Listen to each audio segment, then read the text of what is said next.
श्रावण हमारे सनातन धर्म के कैलेंडर में ये एक ऐसा पवित्र महीना है जब आप संपूर्ण भक्ति से महादेव को सिर्फ जल अभिषेक करने से ही प्रसन्न कर सकते हैं। बट द कीवर्ड इज संपूर्ण भक्ति से। और शायद आपको पता होगा, भक्ति का मार्ग इतना भी आसान नहीं होता है। ना जाने कितने लाखों लोग कभी धूप में तप के, कभी बारिश में भीग के, कंधों पे कांवर लिए कई दिनों तक इसी भक्ति के मार्ग पर नंगे पैर पैदल चल के तब जाकर कहीं बाबा को जल चढ़ा पाते हैं। और उस स्थान का नाम है बाबा वैद्यनाथ धाम, एक ज्योतिर्लिंग और साथ ही एक शक्तिपीठ भी। दुनिया में आपको ऐसी जगह बहुत कम ही मिलेगी जहां शिव और शक्ति का मिलन को आप इतने भव्य रूप में अपनी आंखों से देख सकते हैं। लेकिन इस ज्योतिर्लिंग की स्थापना की कहानी इतनी सरप्राइजिंग है कि आप हैरान रह जाएंगे। अब सवाल है कि क्या है ज्योतिर्लिंग,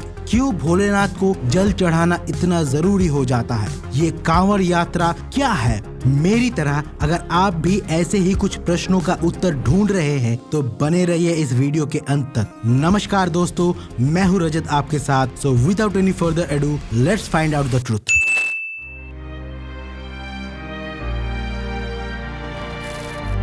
इस पूरे भारतवर्ष में 12 ज्योतिर्लिंग मौजूद है और हर एक ज्योतिर्लिंग का अपना पौराणिक महत्व है। ज्योति अर्थात प्रकाश यानी लाइट, और लिंग एक सिंबॉलिक स्ट्रक्चर है जिसका ऊपर का ओवल शेप इस इनफाइनाइट यूनिवर्स को सिंबलाइज करता है और नीचे का बेस उस अनंत शक्ति को दर्शाता है जो पूरे यूनिवर्स को अपने अंदर समेटे हुए है। देश भर में फैले हुए ये 12 ज्योतिर्लिंग वो 12 हाई एनर्जी पॉइंट्स है जहां से महाकाल के एग्जिस्टेंस को सबसे स्ट्रांगली महसूस किया जा सकता है। और उनमें से 9वें ज्योतिर्लिंग है झारखंड के देवघर में स्थित बाबा वैद्यनाथ धाम, जो कि एक शक्ति पीठ भी है। महादेव के प्रलय नृत्य को रोकने के लिए विष्णु के सुदर्शन चक्र से जब माता सती की मृत शरीर को खंड खंड किया गया था, तब उनका हृदय इसी स्थान पे गिरा था। इसीलिए इसको हृदय पीठ भी कहा जाता है। बाबा के मंदिर के ठीक बगल में ही माँ सती यहाँ जय दुर्गा के रूप में विराजमान है।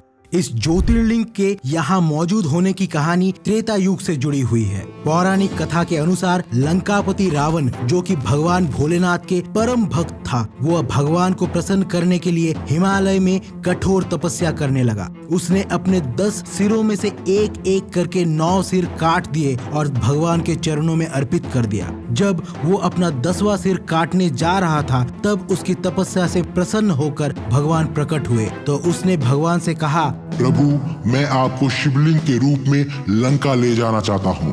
भगवान ने रावण की प्रार्थना स्वीकार की, पर एक शर्त के साथ। भगवान बोले, वत्स, लंका जाने के रास्ते में गलती से भी अगर तुमने मुझे नीचे रख दिया तो मैं वहीं स्थापित हो जाऊंगा। रावण ने ये शर्त मान ली और प्रभु के शिवलिंग को उठाकर लंका की ओर चल पड़ा।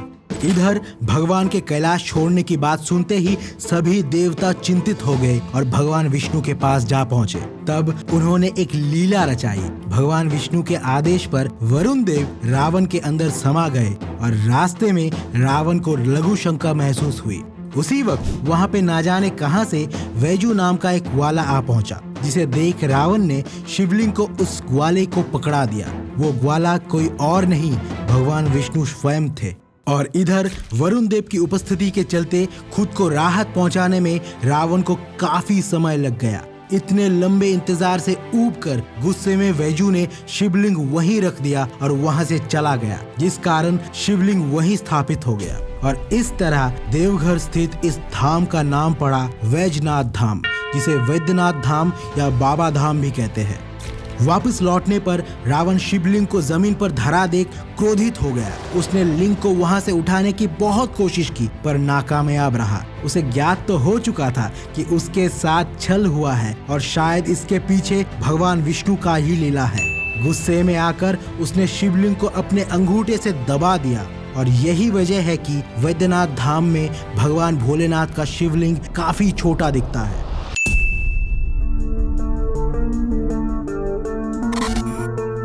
विष्णु पुराण के अनुसार अमृत की खोज में जब देवताओं और असुरों ने साथ मिलकर समुद्र मंथन किया था, तब एक एक करके बहुत सारे अति प्राकृतिक चीजें प्राप्त होने लगी। उसमें से एक था ब्रह्मांड का सबसे घातक हलाहल विष, जिसके प्रकोप से पूरी सृष्टि विनाश के कगार पर आ गई।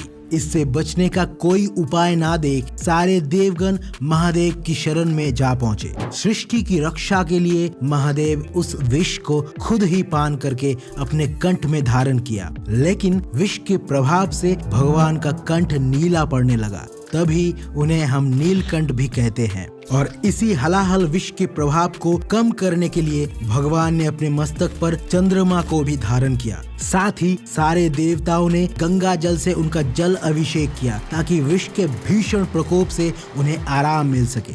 मान्यता है कि सावन के महीने में ही भगवान का जल अभिषेक किया गया था और इसीलिए तब से सावन के महीने में महादेव को जल चढ़ाने की प्रथा प्रचलित है।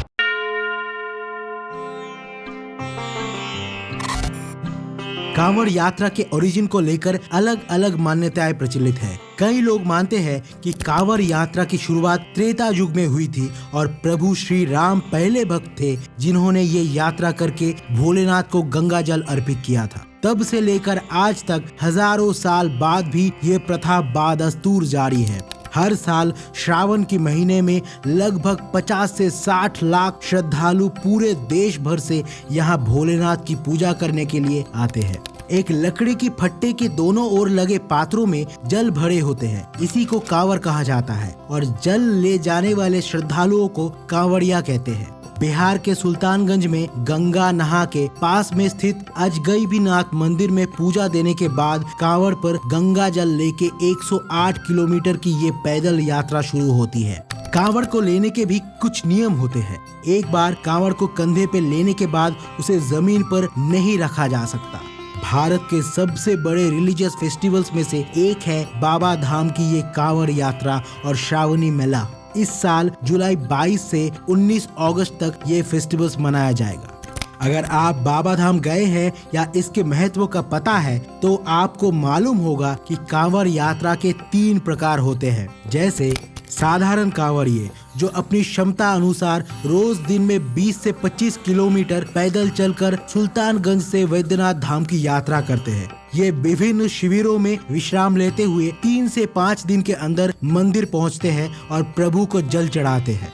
अगले हैं डाक बम जो सुल्तानगंज से गंगा जल लेकर बिना कहीं रुके एक ही दिन में 15 से 20 घंटे के अंदर अपनी यात्रा पूरी करते हैं। और तीसरे हैं दंडी बम जो साष्टांग करते हुए या दंडी काटते हुए वैद्यनाथ मंदिर तक पहुंचते हैं। इसमें हफ्तों या महीनों का वक्त लग जाता है और ये किसी भी कठोर तपस्या से कुछ भी कम नहीं होता। इस दौरान लाखों भक्तों की बुलंद आवाज से निकले बोल बम और ओम नमः शिवाय के जयकारे से देवघर नगरी का आसमान गूंज उठता है। यात्रा मार्ग में कांवड़ियों के लिए भंडारे और विश्राम घर का आयोजन किया जाता है। बाबा को जल चढ़ाने के बाद बहुत से श्रद्धालु 45 किलोमीटर दूर बासुकीनाथ मंदिर में भी पूजा करने पहुंचते हैं। कहा जाता है कि वैद्यनाथ, जय दुर्गा और बासुकीनाथ इन तीनों मंदिरों का दर्शन किए बिना ये यात्रा अधूरी रह जाती है। दुनिया का सबसे प्राचीन धर्म है हमारा सनातन धर्म। इसकी ना कोई शुरुआत है और ना ही कोई अंत। न जाने कितने ही प्रतिरोध आए, लोगों में विभाजन हुआ, नए नए धर्म आए, लेकिन सनातन की मूल धारा बहती ही चली गई। ये सिर्फ भक्ति ही है जो हर बाधा, स्थान, काल सब कुछ से परे है, जो पीढ़ी दर पीढ़ी भक्तों को प्रभु के पास ले आती है। शिव और शक्ति इस ब्रह्मांड का सार है। साइंस भी शायद आज इस बात को एक्नॉलेज करती है और इसीलिए हमारे गैलेक्सी के सबसे बड़े 2 बिल्डिंग ब्लॉक्स को नाम दिया गया है शिव और शक्ति, जिससे ये गैलेक्सी बनी है। और इसी इमेंस एनर्जी को लाखों करोड़ों भक्त महसूस करते हैं बाबा धाम के इस बेहद मुश्किल कांवड़ यात्रा के दौरान, क्योंकि ये यात्रा तन की शक्ति से नहीं बल्कि मन की शक्ति से ही संभव हो पाती है। और इसी तरह हर साल और भी एक भव्य यात्रा होती है जहाँ भगवान स्वयं अपने मंदिर छोड़कर भक्तों के बीच निकल आते हैं और मगन हो जाते हैं। वो है पूरी जगन्नाथ रथ यात्रा, जिसके बारे में आप बहुत कुछ जान सकते हैं इस वीडियो में। लास्टली आप सभी को सावन की पावन महीने की ढेर सारी शुभकामनाएं देके I will and this video here. जय महाकाल।